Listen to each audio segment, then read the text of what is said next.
पिछले अंक में हमने देखा कि किस प्रकार अमर सिंह राठौड़ मार काट करते हुए दरबार से बाहर निकल गए। अपमानित बादशाह ने अगले दिन दरबार में घोषणा की कि अमर सिंह को मारने वाले को जागीरदार बना दिया जाएगा। एक दिन पहले ही अमर सिंह का शौर्य देख चुके दरबारियों में से कोई भी तैयार नहीं हुआ। लेकिन यहाँ भारत के इतिहास में जो कमजोरी है वह स्पष्ट प्रमाणित होती है। लोहे की फकत कुल्हाड़ी जब लकड़ी को काट नहीं पाई, दस्ता बनकर लकड़ी ने लोहे से लकड़ी कटवाई। जब एक भी मुसलमान सरदार तैयार नहीं हुआ अमर सिंह को मजा चखाने के लिए, अमर सिंह से बदला लेने के लिए, अमर सिंह को मारने के लिए, तब उनका खास साला वह आगे आया। यही तो दुर्भाग्य है भारत के इतिहास का। भारत भूमि पर अमर सिंह राठौर के साले अर्जुन सिंह ने लालच में आकर इस चुनौती को स्वीकार कर लिया। और उसने यह कैसे किया, यह जानकर तो सर शर्म से झुक जाता है। वह मीठा ठग अर्जुन सिंह अमर सिंह के पास पहुंचा और उनसे कहा कि बादशाह शाहजहां को अपनी गलती का एहसास हो गया है और वह अमर सिंह जैसा योद्धा खोना नहीं चाहता, अतः आप मेरे साथ दरबार में चलो। हालांकि अमर सिंह को शुरुआत में इस बात पर भरोसा नहीं हुआ, परंतु अंततः वे विश्वासघाती अर्जुन सिंह के झांसे में आ ही गए। जब ये लोग वहां पहुंचे तब दरबार का मुख्य द्वार बंद था। केवल एक छोटा दरवाजा खिड़की नुमा खुला हुआ था, जिसमें से सर झुकाकर ही निकला जा सकता था। अमर सिंह की बहादुरी को देख चुके एक फकीर ने उत्सुकता से बादशाह से पूछा था, दरबार में ऐसे ऐसे बहादुर योद्धाओं के होते हुए हिंदुस्तान को बस में कैसे रखा जा सकता है।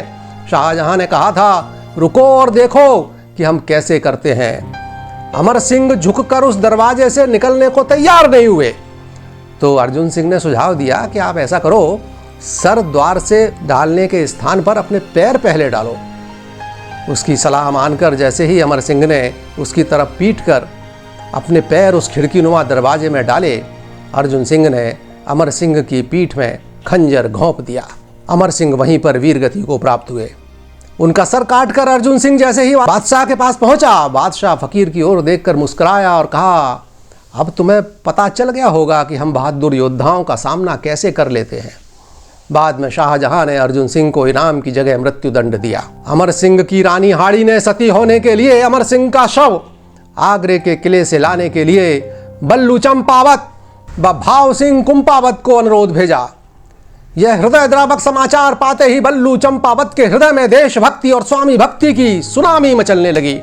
उनकी भुजाएं फड़कने लगीं और बिना समय गंवाए उन्होंने तलवार उठाकर आगरा की ओर प्रस्थान कर दिया। उनके कई साथी उनके साथ थे। घोड़ों की टापों से जंगल गूंज रहा था, मानो भारत के शेर दहाड़ते हुए शत्रु संहार के लिए कटिबद्ध होकर बढ़े चले जा रहे हों। अमर सिंह राठौड़ का शव आगरा दुर्ग के बीचों बीच रखा था। मुगल सैनिकों को कल्पना ही नहीं थी कि कोई अमर सिंह के पार्थिव शरीर को लेने के लिए वहां आने का साहस करेगा। इसलिए जब अमर सिंह के भतीजे राम सिंह और बल्लू सिंह चंपावत दुर्ग में प्रविष्ट हुए, उनके होश उड़ गए। जब तक वे लोग कुछ समझ पाते तब तक तो भारत के यह वीर शेर अपने स्वामी को एक झटके के साथ उठाकर अपने घोड़े सहित दुर्ग की दीवार की ओर बढ़ लिए। मुगल सैनिकों ने दुर्ग के द्वार की ओर मोर्चा लेना चाहा, पर बल्लू दुर्ग के द्वार की ओर न बढ़कर किले की दीवार पर घोड़े सहित जा चढ़े और वहां से महाराणा राज सिंह द्वारा प्रदत्त उस घोड़े के ने नीचे छलांग लगा दी।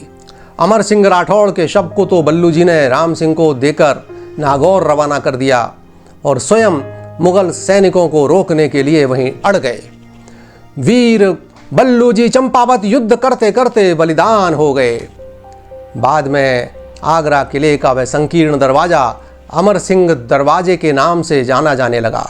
इतिहासकारों ने लिखा कि शाहजहां ने स्थायी रूप से वह दरवाजा बंद करने का आदेश दिया, क्योंकि वह उसे राजपूत शौर्य के समक्ष उसकी खुद की हार की याद दिलाता था।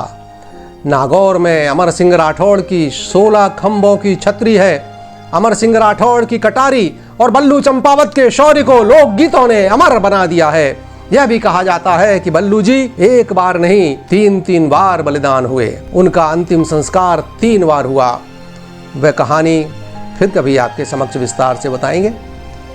तब तक के लिए नमस्कार। देखते रहिए आपका अपना क्रांति दूत।